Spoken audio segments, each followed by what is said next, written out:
welcome back to another video by Sara Sewa and this is your host and presenter Vinita Basnet. र आज भने हजुरको लागि एकदमै एक्स्ट्रा अर्डिनरी यस्तो ब्युटिफुल प्रपर्टी भिजिट गराउँदै छु। सायद तपाईले आजसम्म यतिको लेभल अफ फिनिशिङ देख्नु भएको छैन होला कुनै पनि प्रपर्टीमा, सो माइन्ड मेकअप गरेर भिडियो हेर्नुस् है त। लोकेसन वाइज म छु भैसेपाटी आवास क्षेत्र सँगै रहेको टोटल 5 आनामा पनि यति राम्रो घर, कुनै कुराको कमी छैन। तपाईले के छ भनेर क्वेशन गर्नुहुन्छ भने तपाईको water fountain, mini bar, movie theatre देखि लिएर तपाईको गार्डन सबै कुरा एकदम अमेजिङ। त्यसमा पनि घर फुल फर्निश्ड बंगलो डिजाइनबाट तयार गरिएको छ। बाहिरबाट मात्र मैले कति एक्सप्लेन गर्ने है। अगाडिपट्टि 14 फिटे बाटो, साउथ एन्ड ईस्ट डाइरेक्सनको फेस गरेको प्रपर्टी, दुईवटा गाडीको पार्किङ हजुरले देख्न सक्नुहुनेछ। बाँकी कुरा आउनुस् म हजुरलाई देखाउँदै जान्छु है त। यतापट्टि वाटर फाउन्टेन देख्न सक्नुहुनेछ, दुईवटा गाडीको एकदमै स्पेसियस पार्किङ छ। हो मजाले जुत्ता खोलेर भित्रपट्टि जाम, यस्तो राम्रो घर छ, दाग लगाउनु हुँदैन। यतापट्टि हजुरको हेल्पर्स क्वार्टर्स पनि छ है। यतापट्टि मजाले हजुरले एउटा सानो बेडको सेटअप पनि देख्न सक्नुहुनेछ। हेर्नुस् त काठको यस्तो राम्रो डिजाइन छ। सो एन्टर गर्न साथ you are very beautifully welcome by your drawing space है। हेर्नुस् त भित्र छिर्दै यस्तो डिसेन्ट यस्तो क्लासिक डिजाइनबाट मनै हल्का है। दिनभरिको प्रेसर तनाव पनि घरमा आएपछि त एकदम रिल्याक्स फिल गराउने खालको घर छ। अब तपाईले फर्निशिङ यहाँ जति पनि फर्निचरहरू देखिरहनु भएको छ SP furniture which is very branded, हजुरलाई पनि थाहा छ होला है। युज गरिएको देख्न सक्नुहुनेछ। तलपट्टि काठको पार्टिटिङ, फल सिलिङ, लाइटिङ, तपाईको लाइट्सहरूको पनि इच एन्ड एभ्री माइनर डिटेल्सहरू पनि यादमा राखेर एकदमै ब्रान्डेड एकदम एक्सपेन्सिभ सामानहरू युज गरेको पाउन सक्नुहुनेछ। काठको फेरि उति नै प्रयोग गरेको छ, सिसोको एकदमै स्ट्रङ वुडद्वारा बनाएको छ। यतापट्टिको म हजुरलाई अरू पनि देखाउँछु।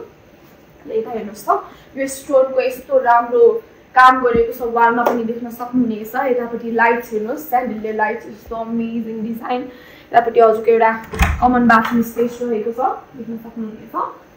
र open way to your kitchen dining छ। So this is your dining. हेर्नुहोस् त यो पनि तपाईँको एसपी फर्निचर नै हो, 6 सिटरको डाइनिङ सेटअप। इभन तपाईँको प्लेट्स, बाउल, स्पुन, फर्कहरू पनि राखिएको छ। घर फुल फर्निश्ड, केक पनि लिएर आउनु पर्दैन हजुरले सिवाय आफ्नो लत्ता कपडा। सो यतापट्टिबाट बाहिरपट्टि बाल्कनीमा रिच गर्न सक्नुहुन्छ। एकदमै स्पेसियस बाल्कनी है। भ्यू यति राम्रो देखिन्छ घरबाट। तपाईँको त्यो चौबार भयो देख्न सक्नुहुनेछ है, यस्तो राम्रो। अहिले पोल्युसनले अलिक मजाले क्लियरली चाहिँ देखिएको छैन। सो यतापट्टि रहेको छ हजुरको किचन। किचन पनि एकदमै राम्रो छ, एकदमै सोबर डिजाइनबाट, धेरै कुरा पनि छैन। तलपट्टिको हेर्नुहोस् त मार्बलको काम कस्तो राम्रो, ग्लास मार्बल युज गरेको छ। माथिपट्टि क्याबिनेट्सहरू भयो, लाइकाको चिम्नी युज गरेको छ है। साथसाथै तपाईँको यो रोबमको स्टभ युज गरेको छ। साथसाथै यतापट्टि स्काइवर्कको यस्तो राम्रो रेफ्रिजरेटर भयो है। यस्तो कसरी एक्सप्लेन गरौँ क्या, त्यस्तो प्रपरली बनाएको घर छ। माथिपट्टि फल सिलिङ, लाइटिङको एकदम सोबर डिजाइन युज गरेको पाउन सक्नुहुनेछ। अनि अब भन्नुहोस् त फर्स्ट फ्लोरमा जाने क्याबिन बेसमेन्टमा, घरमा बेसमेन्ट पनि छ। आउनुहोस् म हजुरलाई देखाउँछु है। जाँदै गर्दा स्टेयरकेस एकदमै वाइड छ, जहाँ चाहिँ हजुरले काठको कामहरू एकदम प्रपरली गरेको पाउन सक्नुहुनेछ। रेलिङ प्लस ह्यान्डल पनि वुडन नै युज गरिएको छ। सो हामी आइपुगेको छौँ बेसमेन्टमा। हेर्नुहोस् त सो यहाँ छ हाम्रो मुभी थिएटर है। यस्तो स्पेसियस मुभी थिएटर छ। यतापट्टि तपाईँको टक्क प्रोजेक्टरमा मुभी हेर्ने जेसुकै गरे पनि आफ्नो फ्यामिली फ्रेन्ड्स टाइम इन्जोय गर्न सक्नुहुनेछ। पार्केटिङ, फल सिलिङ, लाइटिङ, कलरिङको त काम हुने नै भइहाल्यो। साथसाथै एकदमै रिल्याक्स भएर हेर्नुहोस् मजा है। सो यतापट्टि बाहिरपट्टि निस्किनको लागि भने हजुरको यो स्लाइडिङ ग्लासको डोर राखिएको छ, जहाँबाट चाहिँ हजुर बाहिरपट्टि यो गार्डन पोर्सनमा रिच गर्न सक्नुहुनेछ। एकदमै राम्रो प्लान्ट्सहरू राखेको देख्न सक्नुहुनेछ। यता पनि वाटर फाउन्टेन छ, अहिले हामीले चलाएको छैनौँ, मजाले चल्छ। यतापट्टि पनि हजुरको गार्डन एरिया छ है। यस्तो प्रपर्टी बनाएको घर चाहिँ टक्कसँगले हजुरले यहाँ चाहिँ वर्कआउटहरू पनि गर्न सक्नुहुनेछ है त। सो मैले हजुरलाई मुभी थिएटर त देखाइहालेँ। यतापट्टि हजुरको एउटा कमन बाथरुम स्पेस छ। यतापट्टि हजुरको बार पोर्सन हेर्नुहोस् त, मिनी बार है। चट्ट यहाँ बस्ने के चाहिन्छ, बोर्डका कुकुरम सबै कुरा आफैले राख्न पाइयो। र यहाँबाट चट्ट भित्र बसेपछि हजुरको एउटा बेडरुम छ है। मुभी हेर्दा हेर्दै निन्द्रा लाग्यो भने पनि माथि जाने नै छैन सट्टभित्र चाहिँ नि निदाइहाल्ने so this is your common bedroom यसलाई चाहिँ हजुरले आज गेस्ट बेडरुम युटिलाइज गर्न सक्नुहुनेछ इभन बेडको सेटअप म्याट्रेस इभन तपाईँको बेडसिट्सहरू पनि राखिएको त अलरेडी देख्न सक्नु नै हुने भयो माथिपट्टि लाइट्स हेर्नुहोस् त इच एन्ड एभ्री बेडरुममा सुधा च्यान्डेलियर लाइट्सको काम गरिएको छ यहाँबाट पनि बाहिरपट्टिको भ्यू एकदमै राम्रो गार्डनको भ्यूहरू देख्न सक्नुहुनेछ यतापट्टि एउटा सानो टक्क तपाईँको अट्याच वार्डरोब राखिएको छ यो चाहिँ तपाईँको वर्किङ डेस्क अथवा स्क्रिन टाइम जेसुकै गर्न पनि सक्नुहुन्छ यहाँ भने अब म हजुरलाई एउटा कमन बाथरुम त्यहाँनिर चाहिँ मैले भनिहालेँ देखाइन अब भने लाग्दैछौँ हामी फर्स्ट फ्लोरतर्फ आइपुग्यौँ सो हामी बेसमेन्टबाट ग्राउन्ड फ्लोरलाई स्किप गरेर आइपुगेको छौँ फर्स्ट फ्लोरमा यहाँ पनि चट्ट तपाईँको फ्यामिली स्लिपिङ स्पेस देख्न सक्नुहुनेछ टक्क कम्फर्टेबल साइजको सोफा राखेको छ माथिपट्टि लाइट्सहरू एकदम अमेजिङ छ यतापट्टि दुईवटा बेडरुम साथै यता चाहिँ एउटा बेडरुम छ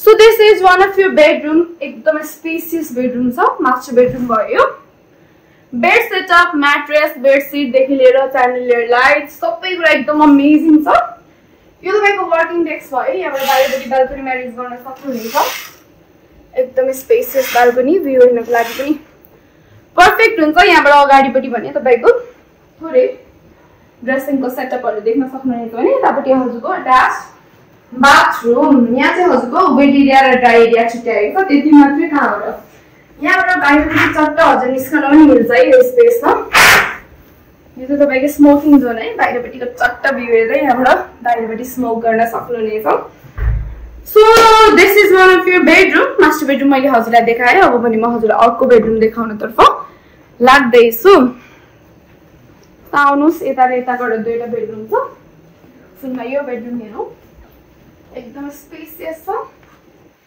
बेड सेटअप राखिएको छ सबै कुरा एकदमै फाइन हजुरले काठको कामहरू घरमा कुनै पनि कुराको कन्जुसाइ गरेको छैन मैले बारम्बार भनिरहेको छु यहाँ स्टोन टेक्सचर देख्न सक्नुहुनेछ बाहिरबाट निस्कन पनि सक्नुभयो बाल्कनीमा एकदमै राम्रो बाल्कनी स्पेस छ सो यहाँबाट थोरै अगाडिपट्टि लागेछ भने हाम्रो अर्को बेडरुम पनि आउँछ so this is your another bedroom एकदमै स्पेसियस छ यो बेडरुम पनि बेड सेटअपहरू पनि सबै गरिएको छ भनेपछि अट्याच बेड नै हजुरले पाउन सक्नुहुनेछ यो कार लान मिल्ने मुभेबल बेड्सहरू होइन मजाले काठको कामहरू यतापट्टि अट्याच वार्डरोब पनि देख्न सक्नुभयो भने यहाँबाट बाहिरपट्टि बेल्कनीको स्पेस छ देख्न सक्नुहुनेछ ल हेर्नुहोस् त टक्क त्यो सेटरको तपाईँको सानो कफी टेबल र डेस्क राखिएको छ चेयर राखिएको छ मजाले तपाईँ आफ्नो इन्जोय गर्न सक्नुहुनेछ टाइम यहाँबाट बाहिरपट्टि भने एउटा कमन बाथरुम स्पेस पाउन सक्नुहुनेछ सो यो त भयो हजुरको सेकेन्ड फ्लोरको डिटेल्स पनि अब भने माथि हजुरलाई के कस्तो छ त्यो देखाउनतर्फ लैजाँदैछु कता भुलिनु भयो र आउनुहोस् सेकेन्ड फ्लोरमा चाहिँ हजुरले पाउन सक्नुहुनेछ दुईवटा एकदम स्पेसियस बेडरुम्सहरू यो भयो हजुरको एउटा बेडरुम यो पनि हजुरको मास्टर बेडरुम है टोटल घर 6 BHK को जुन मध्ये दुईटा भने मास्टर बेडरुम छ बाहिरपट्टिको भ्यू त देख्न सक्नु नै हुने भयो each and every bedroom is provided with balcony space है यो पनि बेड सेटअप देख्न सक्नुहुनेछ सिमिलर डिजाइनबाट तयार गरेको यतापट्टि डेस्क राख्न सक्नुभयो भने यतापट्टि चाहिँ हजुरको ड्रेसिङ सेटअप र यहाँबाट बाहिरपट्टि भने यतापट्टि पनि हजुरको रहेको छ अट्याच बाथरुम सो थोरै अगाडिपट्टि लागेसँगै यो भयो हजुरको पूजा स्पेसलाई हेर्नुहोस् त यस्तो स्पेसियस पूजा स्पेस हजुरले सायदै कुनै घरमा देख्नुहुनेछ हेर्नुहोस् चट्टसँगले यतापट्टि चाहिँ रहेको छ हजुरको बाल्कनी स्पेस सबैतिरबाट एकदमै राम्रो भ्यू देखिन्छ है सबै बाल्कनीबाट एकदम राम्रो भ्यू देखिन्छ सो हामी लाग्दैछौँ अर्को बेडरुम एउटा हेर्नतर्फ लाइट्स अफ रहेछ यतापट्टि रहेको छ हजुरको एउटा बाथरुम र बाथरुममा चाहिँ फिटिङ्सहरू सबै ज्याकवर्डको युज भएको छ so this is another bedroom हेर्नुहोस् यो पनि एकदमै स्पेसियस बेडरुम छ पार्केटिङ फल सिलिङ लाइटिङदेखि लिएर च्यान्डेलियर लाइट बेड सेटअप बाहिरपट्टि बाल्कनीमा पनि युज गर्न सक्नुभयो इस्ट फेसिङ बाल्कनी राखिएको छ र यतापट्टि चाहिँ हजुरको बाहिर निस्कन सक्नुहुनेछ है हाफ टेरेसमा एकदमै मजाको हाफ टेरेस छ देख्न सक्नुहुनेछ यहाँबाट पनि भ्यू एकदमै राम्रो देखिन्छ अब हजुरलाई म लाँदैछु अप्पर मोस्ट टेरेसमा के कस्तो छ त्यो देखाउनतर्फ र स्टेयरकेस चाहिँ हजुरको फलामको साइज यहाँबाट देखिने भ्यू हेर्नुहोस् है पल्युसनले गर्दा अलिकति घटिएको छ नत्र भयो तपाईँको चोबारदेखि लिएर यतापट्टि यस्तो राम्रो सिटी भ्यू सबैतिरको छर्लङ्ग देखिन्छ यतापट्टि मेडिसिटी कोलोनी भयो सबैतिरबाट एकदम सर्ट डिस्टेन्स सेन्ट्रल लोकेसनमा राख्दै हजुरलाई यो 5 आना क्षेत्रफलमा मा बनेको एकदम बब्बाल फिनिसिङ भएको बंगलो त मैले हजुरलाई देखाइहाले सो यो हजुरलाई मन पर्यो यसको बारेमा अरु इन्फर्मेसन जान्न चाहनुहुन्छ र प्राइस अब घरको फिनिसिङहरुको लेभल अनुसारको प्राइस छ त्यसमा पनि सारा सेवाले जस्तो यस्तो डिस्काउन्टेड रेटमा कसैले ल्याउन सक्दैन प्राइस बुझ्न चाहनुहुन्छ घरको बारेमा अरु इन्फर्मेसन जान्न चाहनुहुन्छ भने डु कन्ट्याक्ट सारा सेवा टिम